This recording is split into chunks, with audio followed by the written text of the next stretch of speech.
या मिस्टर धीरज, आप कहाँ पे हैं? मैं होटल से बोल रहा हूँ। हम अभी माल रोड घूम रहे हैं। मिस्टर धीरज, मैं आपसे ये कंफर्म करना चाह रहा था, अभी आप शिमला अभी तो रुकेंगे ना अब? हाँ भैया, अभी तो 3 दिन का स्टे है, नहीं मैं रुकेंगे आपसे बिल्कुल। नहीं मैं आपसे ये पूछ रहा था, नहीं मैं आपसे ये पूछ रहा था, आप रात को वापस आएंगे क्या? होटल में स्टे करेंगे?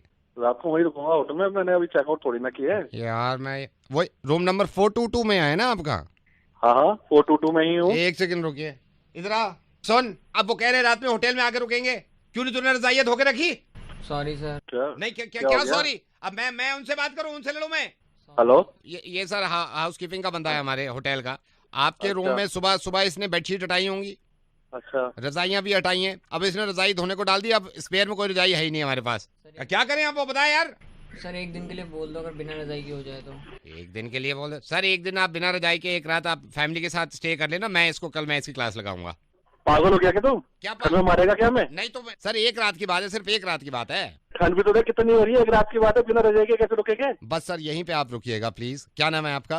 अरे मेरा नाम तो अपना बाद में बताऊंगा, तू कौन बोल रहा है? मेरा बोलना बहुत जरूरी है, आप सिर्फ सुनिएगा सर। मैं आपको अब क्लियरली बताता हूँ सर, मैं रेडियो मिर्ची से नवेद बोल रहा हूँ। ना मैं आपको परेशान करना चाह रहा था, ना मैं आपका ज्यादा वक्त लेना चाह रहा था। धीरज, आप सिर्फ 1 मिनट के लिए मेरी बात सुनिएगा, और मैं आपके जरिए कुछ हिंदुस्तान को ही नहीं बल्कि पूरी दुनिया को ये बताना चाह रहा हूँ। मैं लोगों को समझाने की कोशिश कर रहा था, तो सोचा कि कैसे समझाऊं, फिर मुझे पता चला कि आप हाल फिलहाल में शिमला में हैं, घूमने गए हुए हैं।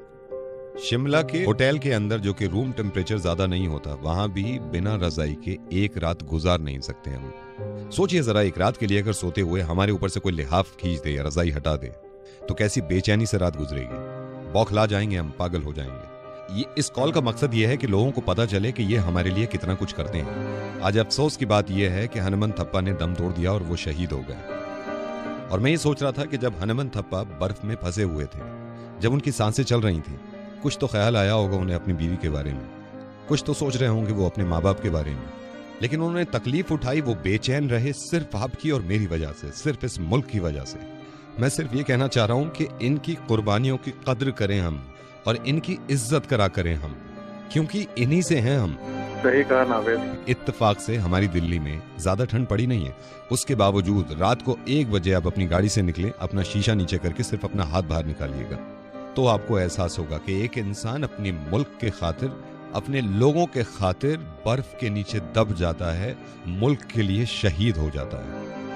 ये सोचिए जरा, आपके बच्चे अगर थोड़ी देर के लिए स्वेटर पहने बिना, जैकेट पहने बिना आंगन में निकल जाएं, कहीं बाहर सड़क पे चले जाएं, तो कितना घबरा जाते हैं हम, फौरन चिपटा लेते हैं कि ठंड है। जब तक हनुमंत थप्पा 6 दिन तक नहीं मिले थे, क्या गुजर रही होगी इनकी माँ पे, क्योंकि उनको मालूम था कि वो बर्फ में है। और प्लीज, ये मेरी आपसे गुजारिश है, मैं इस तरह कहता नहीं हूं, कि इस मैसेज को आप दूसरों तक जरूर पहुंचाइएगा। हो सकता है कि शायद उनकी नजर में और ज्यादा इज्जत बढ़ जाए, जो लोग नहीं समझते कि हमारे जवानों की कितनी कुर्बानियां हैं हमारे लिए।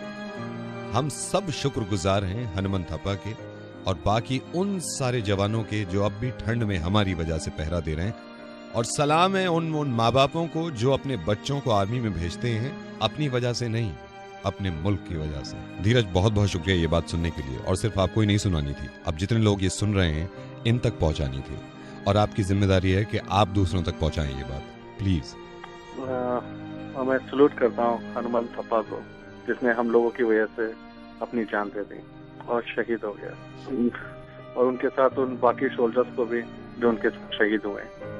और बात खत्म करने से पहले ये मैंने कहीं पढ़ा और आपको बताना चाहता हूं मैं, कि तेरी सलामी में वो बर्फ भी आज पिघल गई होगी, जिसकी लाख कोशिशों के बाद भी तूने हथियार नहीं डाले।